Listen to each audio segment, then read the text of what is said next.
নমস্কার, পারমিতার হেসেলের আরও একটা নতুন ভিডিওতে আপনাদের সবাইকে স্বাগত জানাই। পুজোতে বেশ কয়েকদিন অনিয়ম হয়েছে।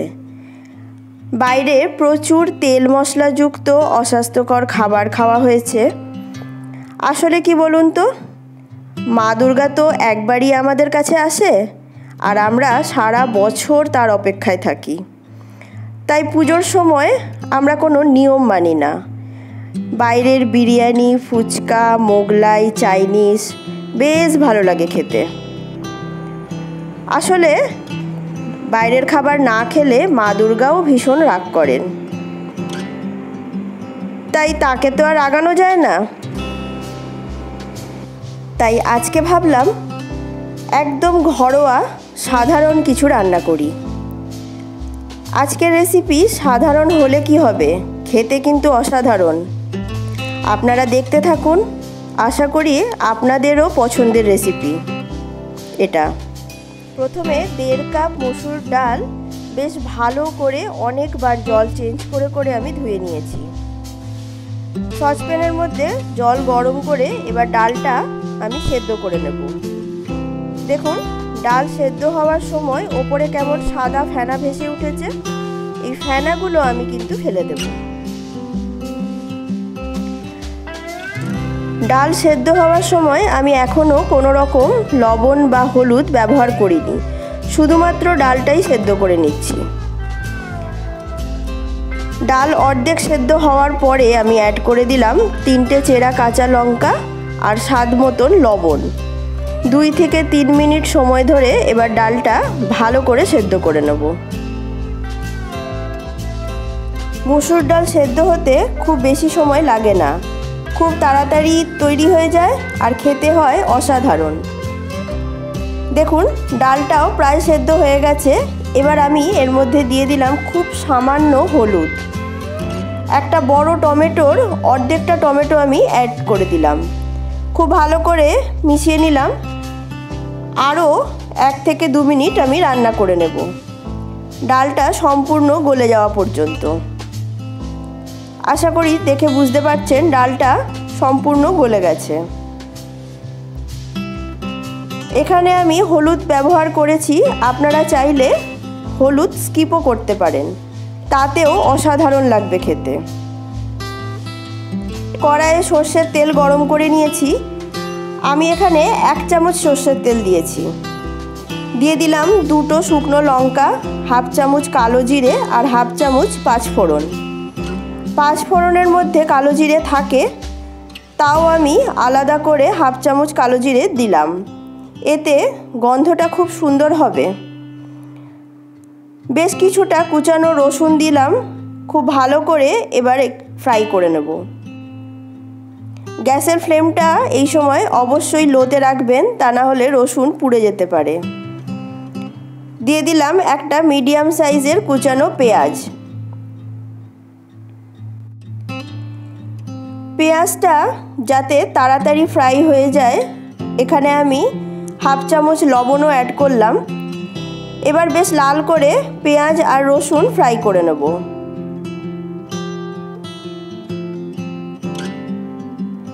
পেঁয়াজ ভাজা হয়ে যাওয়ার পরে এখানে আমি অর্ধেক টমেটো অ্যাড করে দিলাম। টমেটো সবসময় পেঁয়াজ ভাজার পরেই অ্যাড করবেন। আবারও সব কিছু ভালো করে ভাজা করে নিলাম।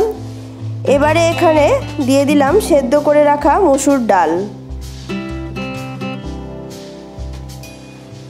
সামান্য জলও অ্যাড করে দিলাম। ডাল যদি ঘন রাখতে চান বা এর থেকে পাতলা করতে চান, সেই আন্দাজ মতন জল অ্যাড করবেন।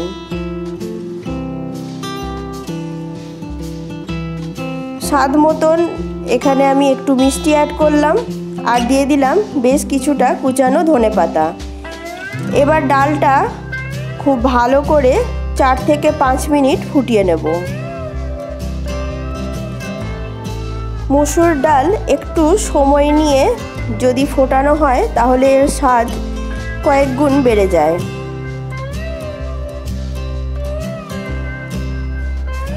আমার মতন আপনারা কারা মসুর ডাল খেতে পছন্দ করেন আমাকে অবশ্যই কমেন্ট করে জানাবেন। আমার তো ভীষণ পছন্দের একটি ডাল, তাড়াতাড়ি হয়েও যায় আর খেতেও অসাধারণ, প্রোটিনে ভরপুর এই ডাল। দেখুন ডালটা বেশ অনেকক্ষণ সময় ধরে আমি ফুটিয়ে নিয়েছি। এবার এই ডালটাকে আরও একটু সুস্বাদু করার জন্য এখানে আমি একটা জিনিস অ্যাড করছি। গ্যাসের ফ্লেমটা এই সময় আমি একদম লো করে দেব। 4টে লেবু পাতা ভালো করে ধুয়ে নিয়েছি, সামান্য চিড়ে আমি লেবু পাতাগুলো অ্যাড করে দিচ্ছি ডালের মধ্যে। গন্ধরাজ লেবুর পাতা অ্যাড করার পরে ডাল কিন্তু বেশি ফোটানো যাবে না। গ্যাসের ফ্লেমটা আমি অফ করে দেব আর সার্ভিং বলে ডালটা ট্রান্সফার করে নেব। পাতাগুলো ততক্ষণ পর্যন্তই ডালের মধ্যে দেওয়া থাকবে যতক্ষণ না আমি সার্ভ করে নিচ্ছি। মুসুর ডালের সাথে আমরা অনেকেই অনেক রকম পদ বানিয়ে থাকি, যেমন আলু ভাজা, আলু পোস্ত, আবার শুকনো লঙ্কা পেঁয়াজ ভাজা দিয়ে আলু মাখা। আপনারা কে কোনটা খেতে পছন্দ করেন আমাকে অবশ্যই জানাবেন। আজকে আমি আলু ভাজা বানাবো, তবে একটু অন্য রকম। সাধারণত আলু ভাজা আমরা লম্বা করে আলু কাটি, এখানে আমি পোস্তর মতন ছোট ছোট করে চৌকো করে আলু কেটে নিয়েছি। কড়াইয়ের মধ্যে সর্ষের তেল গরম করে দিয়ে দিলাম 1/2 চামচ কালো জিরে আর বেশ কয়েকটা চেরা কাঁচা লঙ্কা। কেটে ধুয়ে রাখা আলুগুলোও দিয়ে দিলাম। সামান্য হলুদ দিয়ে আলুগুলো বেশ ভালো করে ভাজা করে নেব। এই সময় আমি কোনো রকম লবণ দিচ্ছি না, আগে ভালো করে আলুটা ভাজা করে নেব, তারপরে আমি লবণ অ্যাড করব।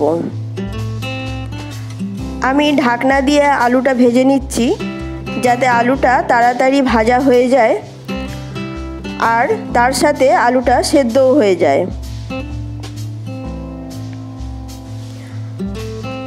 আপনারা তো আশা করি লম্বা করে আলু ভাজা খেয়েছেন। এভাবে চৌকো করে যদি আলু ভাজা কখনো বানিয়ে না থাকেন তাহলে আমি অনুরোধ করব একবার হলেও এইভাবে আলু ভাজা বানিয়ে দেখবেন, আশা করি ভালো লাগবে। আলুটা ভাজা হয়ে যাবার পরে স্বাদ মতন লবণ দিয়ে আরও 2 থেকে 3 মিনিট আলুটা ভেজে নিলাম। সম্পূর্ণ আলু ভাজা হয়ে যাওয়ার পরে নামানোর সময় আমি 2 চামচ পোস্ত অ্যাড করে দিচ্ছি। খুব ভালো করে মিশিয়ে নেব, তারপর গরম গরম ভাতের সাথে সার্ভ করে নেব। একবার এইভাবে পোস্ত ছড়িয়ে আলু ভাজা বানিয়ে দেখবেন, অসাধারণ লাগবে খেতে।